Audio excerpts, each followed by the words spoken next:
নমস্কার, আমি চলে এলাম অ্যাস্ট্রো রিসার্চার সুদর্শন আপনাদের গ্রহগোচর বিচারে। আজকের লগ্ন মকর। প্রথমেই দেখুন, মকর লগ্ন, লগ্নপতি শনি স্বক্ষেত্রে বসে আছে বৃহস্পতির নক্ষত্রে, যে একাদশপতি হয়ে চতুর্থে। অর্থাৎ এটা বলা যায় যে মকর লগ্নে যারা শরীর স্বাস্থ্য নিয়ে ভুগছিলেন তারা আস্তে আস্তে অনেকটা রিকভার করবেন এর মধ্যে। আর রোগ জ্বালার ক্ষেত্রে যদি ধরি, ষষ্ঠ থেকে রোগ বিচার হয়। ষষ্ঠে দেখুন রবি বসে রয়েছে, আর কটা দিন মাত্র থাকবে, ভাদ্র মাস শেষ হতে চলেছে। এই সামনের কিছুদিন হয়তো পেটের কিছু গন্ডগোল, চোখ নিয়ে কিছু সমস্যা, টুকটাক কিছু সমস্যা থাকবে।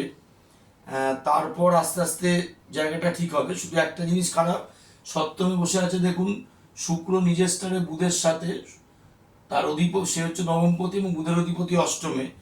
মেয়েদের ক্ষেত্রে কিছু female disease, skin disease, gynaec related সমস্যা, ইউরিনাল সমস্যা, কিছু অল্প বিস্তর ভোগ হতে পারে, খুব সিরিয়াস কিছু নয়। আচ্ছা, চলে আসুন পড়াশোনায়, বিশেষ করে স্কুল স্টাডি এইচএস পর্যন্ত। চতুর্থ থেকে বিচার হয় দেখুন, ফোর্থে বসে আছে তৃতীয়াধিপতি মঙ্গল চন্দ্রের নক্ষত্রে বৃহস্পতিকে নিয়ে। মঙ্গল তৃতীয়াধিপতি দশমপতি হওয়াতে যারা স্কুল স্টাডি নিয়ে পড়াশোনা করছে, অর্থাৎ স্কুল স্টাডির মধ্যে আছে স্টুডেন্টরা, তাদের কিন্তু পড়াশোনার একটু মনোযোগের হানি হবে, মনোযোগ কম বসবে, পড়াশোনা করতে চাইবে না, একটু হলেও রেজাল্ট ড্রপ করবে, অসম্ভব একটা পড়াশোনার ক্ষেত্রে রাগ জেদ তৈরি হবে। এটা একটু কেয়ার নেবেন, একটুখানি আগামী 8 মাস 9 মাস 10 মাস এটা কেয়ারের মধ্যে রাখবেন, তাহলে জায়গাটা কিছুটা সাপোর্টিভ হবে। আচ্ছা, চলে আসুন উচ্চবিদ্যার ক্ষেত্রে। উচ্চবিদ্যা আমরা দেখি নবম থেকে, নবমপতি দেখুন শুক্র বসে আছে সপ্তমে নিজের স্টারে বুধের সাথে, সে সপ্তম অধিপতি সপ্তমে বসে রয়েছে।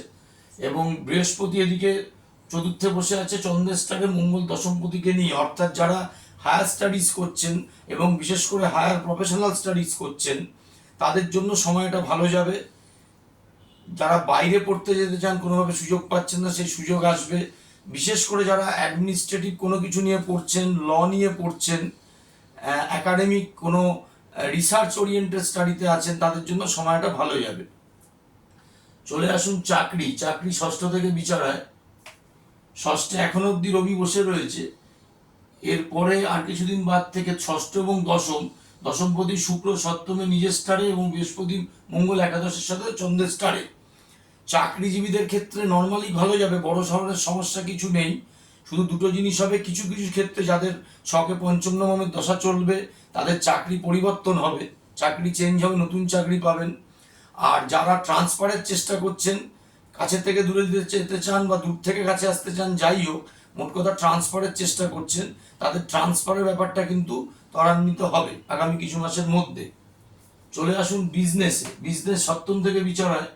নবমপতি সপ্তমে বসে রয়েছে শুক্র নিজের স্টারে এবং পঞ্চম অষ্টমপতিকে নিয়ে বুধের পার্টে। এক্সিস্টিং যা ব্যবসা চলছে তাদের মধ্যে যারা বিশেষ করে প্রসাধনী দ্রব্য, এনি ডিজাইনিং আর্টিকেল, মানুষ যারা শখে ব্যবহার করে, electronics goods related article, chemical related oriented business যারা করছেন, তাদের বিজনেস আরও এক্সপ্যান্ড করবে, শুভ হবে বিজনেস। কিন্তু যারা প্রিন্টিং মেটেরিয়ালের বিজনেস করছেন, যার মধ্যে কাগজ রয়েছে, হ্যাঁ, এই ধরনের বিজনেস যারা করছেন তাদের কিন্তু পেমেন্ট পেতে বা পেমেন্ট আটকে যাওয়ার ইন্ডিকেশন রয়েছে। বাকি ইন জেনারেল ব্যবসার স্থান ভালো। ভাদ্র মাসটা একটু উইক থাকবে, কারণ সপ্তমপতি রবি ষষ্ঠে, ভাদ্র মাস পড়ে গেলে রবি সপ্তমে ঢুকে যাচ্ছে। সপ্তমে ভাদ্র মাস পড়ে গেছে, ইনফ্যাক্ট হয়তো আজকালের মধ্যেই পড়ছে, পড়ে গেলে ওই প্রবলেমটা মিটে যাবে। ব্যবসার জন্য মোরাললেস জায়গাটা ভালো, খারাপ যাবে না। একটা অন্য জিনিস বলছি, মাতা বিচারায় ফোর্থ থেকে দেখুন, মাতার জায়গায় বৃহস্পতি মঙ্গল বসে আছে চন্দ্রের স্টারে, মাতৃকার গ্রহের স্টারেই, সে তৃতীয় দশমপতি। মায়ের জন্য কিন্তু শরীর স্বাস্থ্য ভালো যাবে না।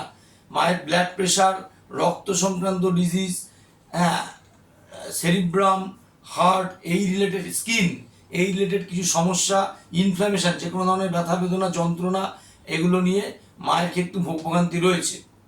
পিতার ক্ষেত্রে চলে আসছি। পিতার ক্ষেত্রে দেখুন, পিতা বিচারায় নবম থেকে, নবমপতি অর্থাৎ পিতার লগ্নকারক গ্রহ কিন্তু শুক্র, সে বাধক, একাদশ বাধক, সে নিজের স্থানে বসে আছে। সুতরাং পিতার জন্য কিন্তু আগামী সময়টা ভালো যাবে না কুম্ভ লগ্নের জাতকদের। পিতাকে একটু সিরিয়াসলি খেয়াল রাখবেন, ভালো মেডিকেশনের আন্ডারে রাখবেন, ভালো ডাক্তার দেখাবেন। পিতার শরীরের জায়গাটা ভালো দেখাচ্ছে না। যাই হোক, মোটামুটি একটা সম্যক ধারণা পেলেন। আচ্ছা, দ্বিতীয় বসে আছে রবি, এই রাহু শনি স্টার এসে লগ্নে, ধনস্থান বৃদ্ধি হবে ঠিকই, কিন্তু কথাবার্তা এই সময় একটু বুঝে শুনে বলবেন। দ্বিতীয় রাহু অনেক সময় মানুষকে ভুল কথাবার্তার মধ্যে দিয়ে চালিত করে, তার জন্য তাদের অনেক ক্ষতি হয়। এই সময় কথাবার্তা ভেবে বুঝে শুনে একটুখানি বলবেন। বাকি একাদশপতি মেন ইনকামের অধিপতি বৃহস্পতি, সে দশমপতির সাথে রয়েছে চতুর্থে, মোরাললেস ইনকামের দিক থেকে সময়টা ভালোই যাবে এইসব জাতকের। পরবর্তী ভিডিওতে আবার আসছি মীন লগ্ন নিয়ে। ততক্ষণ আমার চ্যানেল দেখতে থাকুন, ফলো করুন, বিশেষ করে শেয়ার করুন বেশি বেশি লোকের কাছে, যাতে আরো বেশি বেশি মানুষ জ্যোতিষের সত্যতা সম্বন্ধে জানতে পারে। ভালো থাকবেন, নমস্কার।